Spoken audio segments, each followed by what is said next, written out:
John Keim has wrote a very eloquent article about the Terry McLaurin situation, and gave three reasons why the Commanders and Terry are at impasse. One is age, one is president, and the other one is leverage. Kind of looked over the article a little before to record today's video for you guys. Talk about these things very briefly. I get my opinion on those things as well. And can we get past these three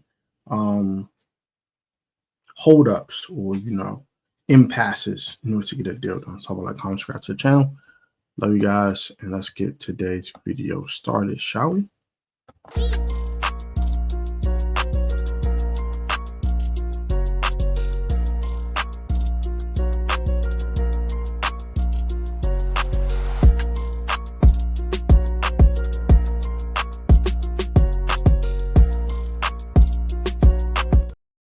Welcome back to PSN Command. That was your boy Tom K. Tech back on the video. If I get to a word of God, for God's right now, who God's open doors and pay way for all people in the Lord's name. Pretty much today, you're here at the Washington Commanders.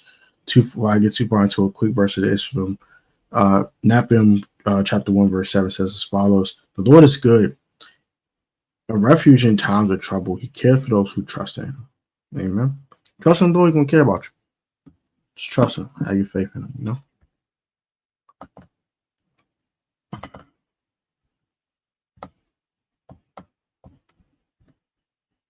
You got time for all that foolishness. So, we'll briefly look at this. Yeah, Akron, Virginia, chance of Terry. Terry rang out for Washington Commanders fans and autographed Terry McLaurin. He's hugged several people, such as Jaden Daniels' mom, Regina Jackson, also Josh Harris. Both men were smiling. So this is kind of a brief synopsis of the situation. McLaurin signed autograph and post for picture 45 minutes. He carried one toddler, stopped crying enough for him to sign her hat, which is dope. I'm glad Terry did these things since he's been in the building. He's looked happy and ready to play. His mood mirrored what the Commanders have for weeks now. It's just to him, they love Terry McLaurin. Since that day at the Commanders facility 2 weeks ago, however, the mood has changed as McLaurin enters his final year of his per-year deal. He signed 2022, and Washington remain an impasse on a possible contract extension for Daniels' number one target. McLaurin is voiced his frustration, held in. He was placed on the PEP list with an ankle injury, and finally on July 31st requested a trade from the Commanders. Nothing has boosted momentum toward a deal, and the season approaching, in Washington hoping to build on a breakout 2024. The question is why? Why are we in an impasse with Terry? One source said that Commanders could eventually agree to paying $28 million per year. Would that be enough? According to various reports and multiple sources, DK Metcalf's contract serves as a guide for McLaurin for whatever that's the term average APY, which is $33 million per season, or guarantees $60 million, remains uncertain. McLaurin and Metcalf both were in the same draft class and have very comparable NFL statistics. Whatever happens along the way, Commanders GM Adam Peters said last month, just understand he's a great player. We want to keep him here. Here's why the two sides remain so far apart. Number one is age. Just likely the biggest sticking point because it frames the argument for Washington. McLaurin turns 30 on September 15th, and he'll be at 31 when the extension begins. The Commanders rely on analytics, and the numbers aren't too kind of receivers at that age. According to ESPN research, over the past 5 seasons, only 3 receivers 31 years or older have played at least 10 games that average 70-plus receiving yards per game, 6 of the average 60-plus. And handful no receivers saw a drop-off in the season after turning 31. Will Jones went from 96.2 yards a game to only 40. DeAndre Hopkins went from almost 78 yards a game to 50.5. AJ Green went from 80.2 to 34.2. God dang, that's a huge drop off. And Andre Johnson went from 80 yards a game to 64 yards a game. McLaurin's averaged 66 yards a game approximately. during his NFL career as a third round pick. His numbers might have been held back to Super quarterback play in the past 5 seasons, but last year with Daniels, he still posted his third lowest average yards per game at 65 approximately. And part of the rookie's ability to spread the ball around, which was true. Also, Terry doesn't take over games, man. I don't lie. Terry just don't take over games by himself. He just doesn't. Even with the great quarterback. At times.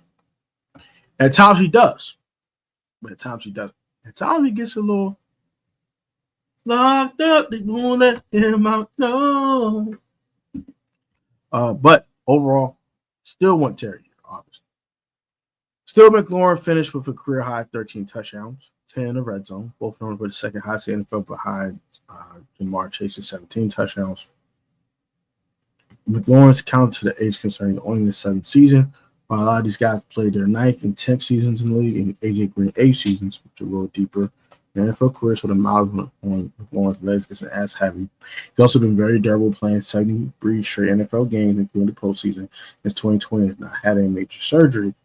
One former NFL receiver says that was slowed him down past post-surgery is the accumulation of surgeries. With age, he said, comes wisdom, the ability to read defenses quicker, which allows a wideout to win on a route better. I'm not dismissing age completely. McLaurin said last month there are data points to support that. But how come it's not okay to say this may be a different case based on what he has proven? So on those sides of the situation, I feel that that should be acknowledged as well. Point taken. People are making it seem like I'm going to stop fit with Walker and the Keim. All right, over exaggeration. That's fine. But the teams don't pay older receivers the same as they do younger ones, according to Spot Track. Out of 20 active receivers guaranteed the most money, only one, Miami's Tyreek Hill, is 30 or older upon signing. However, Hill just turned 30 following 2 consecutive seasons of more 1,700 receiving. Like I said, at that point, Tyreek Hill is the best receiver in football. When they turn 30, more times than not, the money isn't worth the production, one NFL executive said before adding McLaurin's game should age well.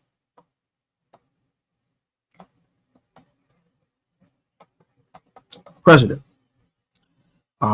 He talked at the 30-minute press conference last month, highlighted 5 seasons with Washington, owner Dan Snyder, McLaurin's face of the franchise, often getting asked off-field topics, so he did well to about right before. McLaurin's also played with 11 different starting quarterbacks. I talked about that. However, Washington doesn't want to pay McLaurin for his past performance, according to league sources. Instead, the franchise is trying to pay him based on how it thinks he will produce at age 31, 32, and 33. And you don't pay someone for what they've done before. That's only a part of the reason why you are paying them. You're paying them what they can do in the future. So I completely agree with Washington on that. There should not be a tax on what he's done with Carson Wentz and Sam Howell and Taylor Heineke and Case Keenum and Colt McCoy and Garrett Gilbert and what's the dude's name?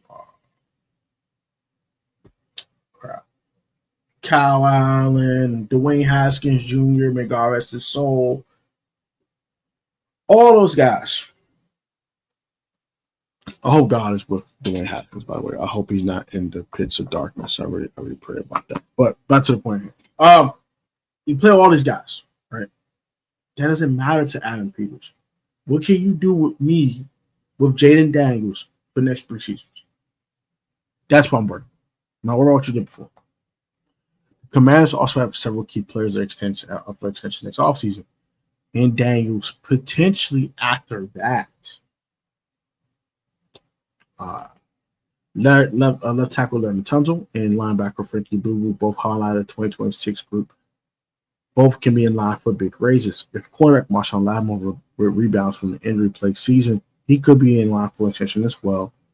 Wide receiver Deebo Samuel could be a free agent after this season.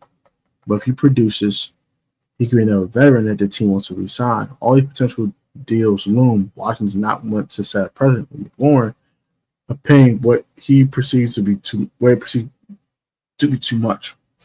Washington has 44 players under contract in 2026. That is extremely low. That's not even a full 53-man roster. You got to have 90-man rosters. Less than half a roster, right? And 90-man rosters, and it comes out of 53. But you get my point. But initially, you need to have a 90-man roster, which is future NFL. They have 32 players signed through 2027, which is the second fewest. That is very scary. In other words, they're going to have to spend to fill spots. Adam Peters just told people the goal isn't just to build a roster that can win a Super Bowl in the current window with dangling a rookie contract, but to want to build to win every single season. Amen. Completely. Leverage. Washington lead Mclaurin on the field. He is dangling fair downfield target. The quarterback has averaged 34 air yards attempt to Terry. 6 of the 12 passes gained 30 yards or more onto the wideout. Daniels posted 90.6 correct rating on a 100 scale. So QBR on target McLaurin. He's the heartbeat of the team, says one NFL assistant who spent time with Washington during McLaurin's tenure. All this provides leverage for McLaurin. There's no secret. Washington's better with him on the field. The Commanders don't have another receiver like him on their roster, obviously. However, the Commanders have leverage on their own. McLaurin's still under contract this season. If the two sides do not reach an agreement, he'll have to play or forfeit weekly game checks for each missed game. Based on the salary of $15.5 million this season, he will forfeit $911,764 per week. I can't afford to withdraw my little paycheck every week. I can't lose no $900,000 from Terry. That's a lot of money. Also gets a $50,000 roster bonus each week, in addition to his already received a $2.8 million roster bonus fifth day in the new year in March. Washington could franchise tag him in 2026 if they want to, at a cost at up to $30.4 million, or allow him to test the market and fully gauge his value. McLaurin's option become A, avoid risk and take the deal that could have been $50-60 million in guaranteed money and average around $28 million per season, or B, bet on himself for a bigger payday after the season. If the figures does hit $28 million per year for the right guarantees, will McLaurin risk passing back up for a bigger payday in this offseason? When it comes to Metcalf's contract in Pittsburgh, the Steelers need to sign him for an extension because they traded for him. That is the biggest problem with the DK Metcalf situation. They traded for him. They gave up draft capital. They had no choice but to submit to DK Metcalf's demands. That gave Metcalf all the leverage, not just a little bit, all of it. He's also 2.5 years younger than Terry.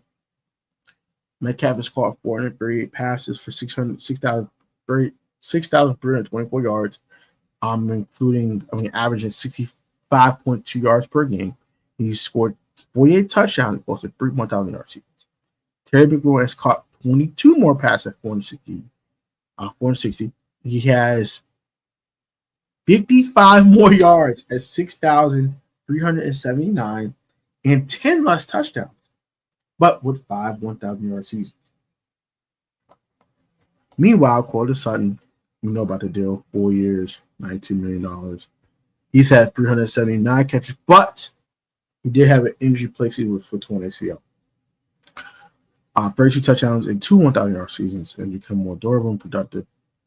But like the Bronco, will turn 30 this season. For Washington McLaurin, question, how much more does he warrant from Sutton? And he talked to trade requests, and then new ownership. Last time he was up for extension, 2022. Multiple team sources involved in negotiations, said Snyder stepped into the process until his efforts to work out a deal because, as one of the sources put it, the owner needed to win in the headlines. The Snyder organization will be investigated to Congress and multiple state attorneys over workplace culture and financial issues. The debt deal clearly worked out. McLaurin is Washington's best wide receiver, obviously. But in 2021, they were searching for a quarterback, and Snyder, knowing they were interested in Carson Wentz, instructed the team to get a deal done as soon as possible. Multiple front officers said multiple front office sources at that time. That led to the team sending the Colts 2 third-round picks as part of competition for Carson Wentz. Multiple reports were said the Colts would eventually cut Carson Wentz. I don't know why we traded for him. Washington ended up releasing under one season. Harris not operate like Daniel Snyder. Multiple people have worked for Harris say he said he's involved but will not meddle or make demands to complete a deal to win the headline, nor will he cave to public pressure. Instead, Peters and front office will prepare a report for him, given what they view as confident player and the reason behind the offer. Harris will ask a lot of questions, and if he's not sold, request more information, so on and so forth. He can be demanding in that regard, saying multiple people who work for him allows him to understand the decision making. Then he'll leave the work to those he's hired while staying aligned with them. To date, though, the only thing Mclaurin has signed at the command facility is autographs. One day, a young fan said it's a new deal. So Terry McLaurin said, "Haha, you're funny." Fans continue to love for him. Adam Peters was signing autographs, and one fan in the background write a check. Both sides agreed their desire is to stay in business together. Without a doubt, Peters said last month, everybody built Terry very much, obviously. So McLaurin said his essence, he values being with Washington, but the standoff will not get resolved until both sides agree on what value means in a contract extension. Now, let me get my thoughts on it, because I read that entire article, pretty much. One, I agree with the age thing, right? Most receivers fall off after 31. But Terry does have a good point that he doesn't have the same NFL tires as the other guys do. So I see both sides of the spectrum with the age thing.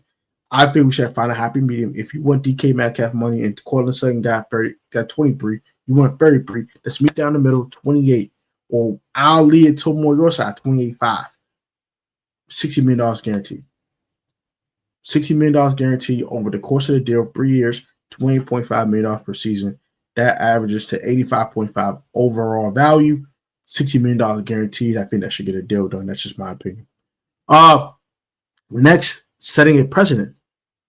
The Commanders do not want to set a precedent of paying a wide receiver over 30 years old $30 million per year. The only team that did is the Miami Dolphins, and they're clearly regretting that right now. Slightly. This is slight regret there. And also Terry McLaurin doesn't have the same type of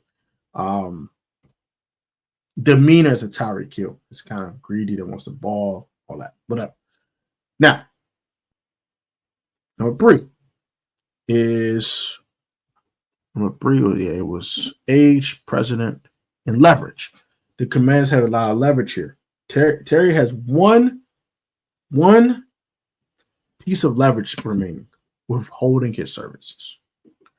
The Commanders have him under contract. They can franchise tag him. They can franchise tag him again if they want to. The Commanders have a lot of leverage here, man. So if I'm Terry McLaurin, I'm talking to my agent, I'm like, look, man, just take the deal in front of us, man. I want to be here. They want me here, but this is their number. It's in the middle of what I want and what Cortland Sutton got. Let's just get a deal done. If they give the $28 million, $28.5, let's get a deal done. Stop playing games, get a deal done. And I feel we can get past the age thing because I think Terry will age well. The last thing that goes is speed, and Terry's still pretty freaking fast. Also, I would say I don't want them to set a precedent either when it comes to giving a age 30 wide receiver more than $30 million per season. Because he'll just turn 30 when he signed that deal. But he had 3,400 yards over the past 2 seasons combined. That's elite production, right? Terry McLaurin isn't giving you that type of production. You cannot give him 30. Sorry, you cannot do that. Let's meet down the middle. 28.5 is fair. Let's get it done. So that's my thoughts on. I think that they can get past these 3 impasses agree on something toward the middle with Cortland Sutton signed and what his demands are, which is $33 million per season. Get down the middle, find a common ground. Between 28 and 29.5 should get a deal done for the Washington Commanders. And Terry McLaurin should be in a Washington Commanders uniform. Week 1, September 7th versus the New York Giants. I pray this does get done because I'm tired of talking about it. And probably my last video talking about it. I want to shout out to John Keim for a great article here. Hope to interview him. I need to kind of DM on Twitter or something. Maybe I can talk to him about that. And maybe we can set something up, and that would be great. But love you guys. If you are a fan of the channel, please DM John Keim and tell him your boy Tech wants to interview him.